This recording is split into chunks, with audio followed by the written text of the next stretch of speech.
Hi friends, నా పేరు Pavan. Welcome to my reviews తెలుగులో. ఇప్పుడే ఫస్ట్ ప్రోమో రిలీజ్ అయింది.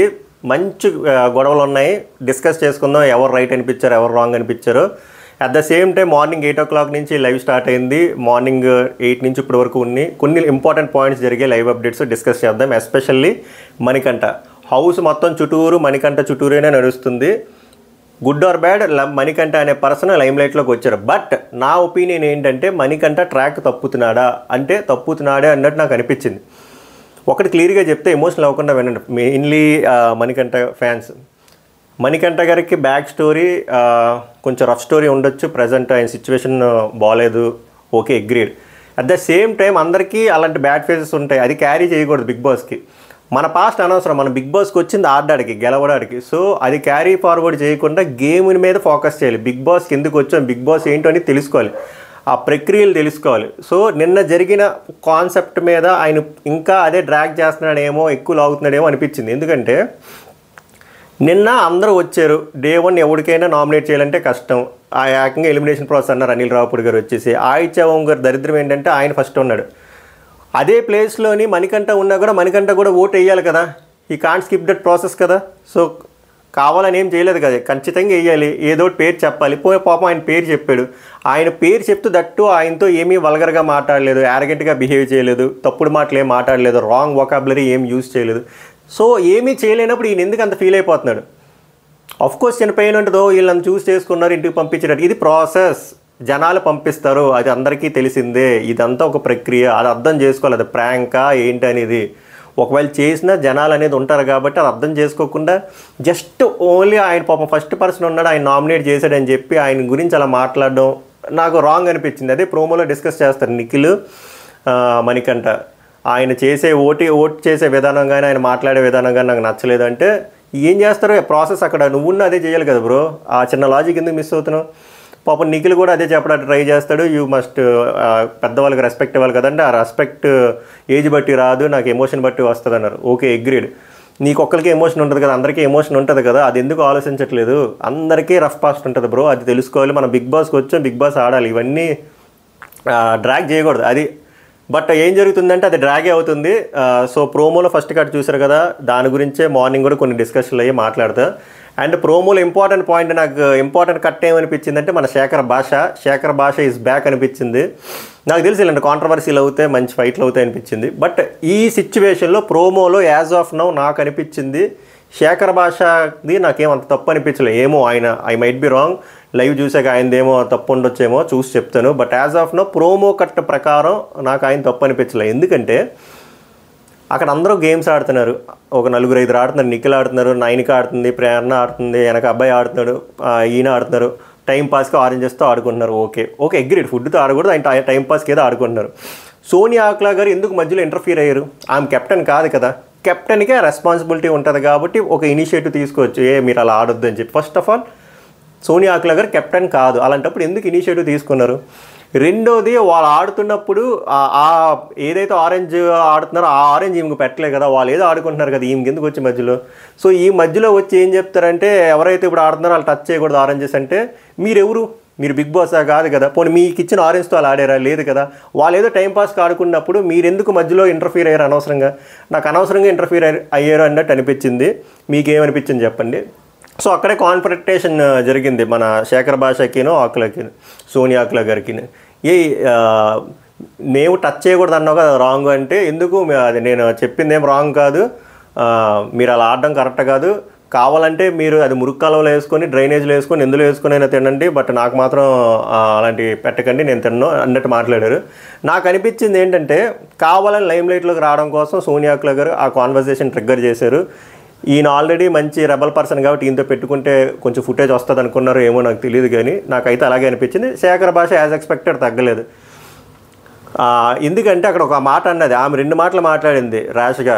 మీరు ఎందులోనే పడేసుకోండి, డ్రైనేజ్లో పడేసుకోండి, మురుక్కలలో పడేసుకోండి, మనుషులు అనే వాళ్ళు తింటారు, ఆ టైప్లో మాట్లాడితే అంటే నేను మనిషి కదా పశువునా అని చెప్పి శేఖర్ భాష గారు ట్రిగ్గర్ అవుతారు.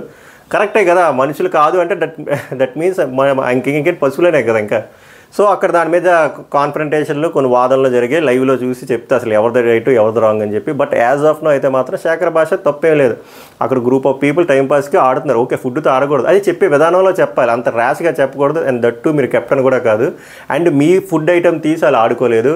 అండ్ మనుషులు పశువులు డ్రైనేజ్లో ముంచుకొని తాగు, ఆ వాయిస్ ఆ వొకాబులరీ నాకు ఎందుకో నచ్చలేదు. సో మీకేమనిపించిందో చెప్పండి. దీని తర్వాత టాస్క్ పెట్టారు, ఆ టాస్క్ గెలిస్తే రేషనో ఏదో సంథింగ్ వస్తుంది.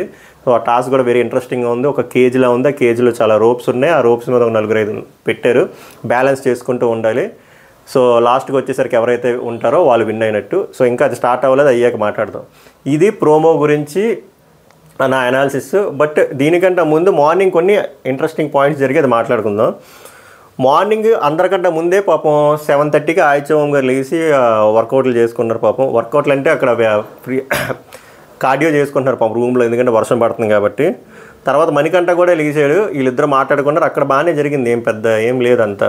బట్ తర్వాత ఎందుకు ఆయన మళ్ళీ ఆ డిస్కషన్ తెచ్చారు, అందుకే ప్రోమోలో బార్ తెస్తున్నారని చెప్పి అన్నాడు కదా నిఖిల్తో. ఎందుకు బార్ వచ్చిందో ఒకసారి చూడాలి.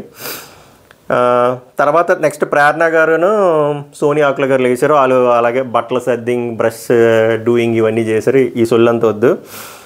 తర్వాత సోనియా గారు ఆదిత్య ఓం గారు జోడీ కాబట్టి వాళ్ళు మాట్లాడుకుంటున్నారు అన్నమాట, మనం నెక్స్ట్ ఎలాగ ఆడాలి, ఫిజికల్ గేమ్స్ ఏమైనా ఉంటే నేను చూసుకుంటా, మైండ్ రిలేటెడ్ గేమ్స్ ఉంటే మీరు చూసుకోండి అని చెప్పి స్ట్రాటజీస్ మాట్లాడుకుంటున్నారు. తర్వాత భాషా గారు లేచారు, వీళ్ళు ముగ్గురు కూడా ఇంక వీళ్ళతో కలిసి వీళ్ళు కూడా ఫన్నీగా మాట్లాడుకున్నారు. ఇక్కడ కామెడీ ఏంటంటే ఇక్కడ సోనియా ఆకుల భాష బాగానే మాట్లాడుకున్నారు ఇప్పటి వరకు, ఇది సడన్గా ఎందుకు ట్రిగ్గర్ అయిందో చూడాలి అది. తర్వాత ఏదో సరదా మాట్లాడుకున్నారు, నాకు నిన్న డ్రీమ్ వచ్చిందని చెప్పి సో శేఖర్ భాష చెప్తే ఆయిచవం గారు నాకు అసలు డ్రీమే రాలేదు, ఏం రాలేదు అని చెప్తారు. తర్వాత కాఫీ టీల గురించి డిస్కషన్లు మాట్లాడతారు, మీకు కాఫీ ఇష్టమా టీ ఇష్టమా అని చెప్పి, అంతకుమించి ఏం లేదు. తర్వాత ఆయిచవం గారు ఏం చెప్తారంటే వీళ్ళందరూ ఇంకా లెగలేదంటే వీళ్ళందరూ నైట్ బర్డ్స్ అనుకుంటా, అర్థమైందా అంటే ఒక్కొక్కరు ఒక్కొక్క టైప్ కదా అని చెప్పి మాట్లాడతారు. బట్ బిగ్ బాస్ 8 hours అనేది ఇస్తారు, 8 hours అయిన తర్వాత ఆలే గంట కొట్టేస్తారు, అప్పుడు అందరూ ఖచ్చితంగా లెగ్గాలి అని చెప్పి మాట్లాడుకుంటారు అన్నమాట. సో ఇవి నార్మల్ డిస్కషన్స్. తర్వాత ఇక్కడ గట్టిగా ఒకటి వీళ్ళు గెస్ట్ చేశారు, ఏంటంటే అక్కడ చైర్లు లెక్క పెట్టుకున్నారు అన్నమాట. చైర్లు లెక్క పెట్టుకొని ఈ చైర్లు 14 members కంటే ఎక్కువ ఉన్నాయి కాబట్టి కన్ఫామ్గా వైల్డ్ కార్డ్ ఎంట్రీస్ వస్తే 5 or 6 ఏ వీక్లో నెక్స్ట్ వీక్ నుంచి అయినా రావచ్చు అని చెప్పి డిస్కస్ చేసుకుంటారు. వీళ్ళు కొంచెం తెలివిగానే ఉన్నారు, నెక్స్ట్ గేమ్ ఏం అవ్వబోతుందని చెప్పి. సో ఇలా ఉండాలి మణికంఠ ఏంటంటే గేమ్ని అనాలిసిస్ చేయాలి తప్ప హార్ట్కి తీసుకోకూడదు, అది నేను చెప్పదలుచుకుంది. ఎందుకంటే చాలా హోప్స్ పెట్టుకొని వచ్చారు కాబట్టి గేమ్లా చూడండి అది. తర్వాత ఇక్కడ మణికంఠ గురించి ఇంట్రెస్టింగ్ పాయింట్ వస్తుంది అనమాట. ఆయిచవం గారు మణికంఠ గురించి మాట్లాడుతారు అనమాట. గ్రాండ్ లంచ్ బాగా జరిగింది కదా అంటే బాగానే జరిగింది, అంతమంది గెస్ట్లు వస్తారని ఎక్స్పెక్ట్ చేయలేదు అని మాట్లాడుకొని మణికంఠదే కొంచెం ఫన్నీ అయిపోయింది పాపం. అప్పుడు భాష అంటారు అందరినీ గుర్తుంచుకుంటా అన్నాడు పాపం, మనోడు సెన్సిటివ్గా ఉన్నాడు, బాగా హార్ట్కి తీసుకున్నాడంటే ఇక్కడ ఆయిచవం గారు చాలా మంచి మాట మాట్లాడతారు, ఏం పర్లేదు టైమే అతనికి అన్నీ అర్థమయ్యేలా చెప్తుందని. ఇది మెచ్యూరిటీ, ఇలా ఉండాలి. మణికంఠ తెలుసుకోవాల్సింది విషయం అది. ఆయిచవం గారికి మణికంఠ మీద ఎటువంటి గ్రడ్జ్ కూడా లేదు, అది మణికంఠ తెలుసుకోవాల్సింది. ఆయన ఎందుకు అర్థం కావట్లేదో నాకు నిజంగానే అర్థం అవ్వట్లేదు, మిల్లిగా అర్థం అవుతుందేమో. నెక్స్ట్ ప్రేరణ అబ్బాయి, వీళ్ళిద్దరు జోడీ కదా, వీళ్ళిద్దరు కూడా మంచి సింక్లో ఉన్నారు, మంచి టాపిక్లు డిస్కస్ చేసుకున్నారు. ఎస్పెషల్లీ మణికంఠ గురించి కూడా డిస్కస్ చేసుకున్నారు. అబ్బాయి నవీన్కి కూడా మణికంఠ మీద బాగానే ఉంది మాట్లాడతాం. వీళ్ళు ఏం డిస్కస్ చేసుకుంటారంటే ప్రేరణ అడుగుతుంది మణికంఠ ఏజ్ ఎంత అంటే 30 అంటే ప్రేరణ షాక్ అవుతుంది, అంతా అంటే ఏంటి ఏజ్కి తగ్గట్టు ఆ మెచ్యూరిటీ లేదా అని చెప్పి దాని మీనింగ్ మాట అందులో అంత ఉంది. బట్ ఆ అబ్బాయి నవీన్ క్లియర్ చేయాలి, నాకు ఎందుకో ఆయన నచ్చట్లే, ఎందుకంటే బిగ్ బాస్ గేమ్లో వెరీ ఇంపార్టెంట్ థింగ్ పేషెన్సీ, ఆయనకి పేషెన్సీ లేదనిపించింది. ఆయనకి ఏమైనా చెప్పి అప్రోచ్ అవుదాం కూడా వినట్లేదు, ఆ స్పేస్ కూడా ఇవ్వట్లేదు, ఇలా అయితే కష్టం. అది రఫ్ పాస్ట్ అనేది అందరికీ ఉంటుంది కదా అంటే ప్రేరణ కూడా అదే అంటుంది, అందరికీ ఉంటుంది, ఆయన చెప్పుకుంటున్నారు మనం చెప్పుకోవట్లేదు అంతే, అయినా పాస్ట్ అనేది అనవసరం కదా, మనకి ప్రజెంట్ ఇంపార్టెంట్ కదా, బిగ్ బాస్ ఆర్డర్కి వచ్చని చెప్పి బాగా మెచ్యూర్డ్గా ఇద్దరు మాట్లాడుకున్నారు, నాకు బాగా అనిపించింది. మణికంఠ కూడా ఈ విషయం తెలుసుకుంటే యాజ్ ఎర్లీ యాజ్ పాసిబుల్ నాకు మంచిది అనిపిస్తుంది, లేదా ట్రాక్ తప్పేలా ఉంది.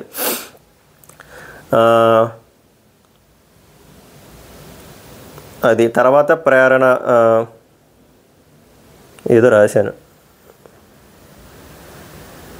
అలా అయితే ప్రేరణ అంటే మరి అలా అయితే నాకు కూడా ఓటేశారు కదా, నేను ఫీల్ అవ్వాలి కదా, అంటే నేను వెళ్ళి ఆ పర్సన్ అడిగితే మీరు ఎలాగో మీకు తక్కువ వస్తాయి అనిపించిందండి అందుకే వేసాను అన్నారు. సో నేను ఏం హార్ట్కి తీసుకోలేదు, అది నాకు ఇంకా ఇన్ఫాక్ట్ బాగా అనిపించింది, నాకు తక్కువ వస్తాయి అంటే నాకు పాజిటివ్గా చెప్పినట్టు కదా అని ప్రేరణ అంటది. తర్వాత అబ్బాయి ఏమంటాడంటే అదే ఆ మణికంటే నాకు నచ్చట్లేదు. ఆయన ఏమనంటే నా పాస్ట్ మీకు తెలియదు, నేను ఇప్పుడు ఇదే నాకు లాస్ట్ ఛాన్స్ అంటున్నారు. అది కరెక్ట్ కాదు. బిగ్ బాస్ ప్రజెంట్లోనే చూడాలి, టాస్క్లు అర్థం చేసుకోవాలి, పేషెంట్గా ఉండాలి అని చెప్తున్నాడు. బాగా అనిపించింది. తర్వాత ఇంకో ఇంపార్టెంట్ డిస్కషన్ ఏం మాట్లాడుకున్నారంటే ప్రేరణ అండ్ అబ్బాయి మనం బడ్డీల కింద ఫామ్ చేశారు కదా, సో నామినేషన్స్ కూడా బడ్డీల్లో అవుతాయా లేకపోతే ఇండివిజువల్గా అవుతాయా అంటే నాకు కూడా అదే కొట్టింది. నిన్న అనిల్ రావిపూడి గారు ఒకరినే తీసుకెళ్తా ఉన్నప్పుడు అడుగుదాం అనుకున్నా, బట్ అవ్వలేదు. బట్ చూడాలి. ఓకే, బడ్డీలుగా అయితే బడ్డీలుగా నామినేట్ చేసుకోవాలి, లేదా ఇండివిజువల్ ఒపీనియన్గా ఫామ్ చేసుకొని ఇండివిజువల్ నామినేషన్లు అంటే ఇండివిజువల్గా చేసుకోవాలని చెప్పి మాట్లాడుకున్నారు. సో ఇప్పుడు వరకు జరిగిన లైవ్ అప్డేట్స్ అయితే ఇవే డిస్కషన్ అయ్యాయి. ఎక్కువ టాపిక్ ఆదిత్య ఓము మణికంఠ గురించిదే discussion on a very positive way. Prerana Abhay Naveen Manikanta గురించి ఇక్కడ పాజిటివ్ కాదు, ఆయన తప్పులు మాట్లాడినవి అని వీళ్ళు డిస్కస్ చేసుకున్నారు. మణికంఠ ఇంకా మాట్లాడలేదు, మేబీ ఇప్పుడు మాట్లాడతాడు అనుకున్నాను. నిఖిల్తో ఇక్కడ పంచాయతీ మొదలవుతుంది. దీని తర్వాత ఫ్రూట్ గేమ్ గొడవ అవుతుంది. అది చూసి మళ్ళీ క్లియర్గా ఏం జరిగిందో అప్డేట్ అండ్ రివ్యూ ఇస్తా. అది కంటెంట్ నచ్చితే లైక్ చేయండి, కొంచెం పుష్ వెళ్తుంది. సబ్స్క్రైబ్ చేసుకుంటే ఇలాంటి 24/7 ఇంపార్టెంట్ పాయింట్లు రాగానే చూస్తా, అనాలిసిస్ చేస్తా, రివ్యూ పెడతా. అది మ్యాటరు. మళ్ళీ నెక్స్ట్ వీడియోలో కలుద్దాం. నెక్స్ట్ వీడియో అదే ఇంపార్టెంట్ ఏమైనా జరిగితే ఆ అప్డేట్లు ఇస్తా, లేదంటే promo to analysis and morning to evening, ఇప్పుడు నుంచి ఈవినింగ్ వరకు ఏం జరిగిందో అప్డేట్లు కూడా చెప్తా. సో మన ఛానల్ మీద కూడా కన్నేసి ఉంచండి. మళ్ళీ నెక్స్ట్ వీడియోలో కలుద్దాం. Until then take care, bye bye.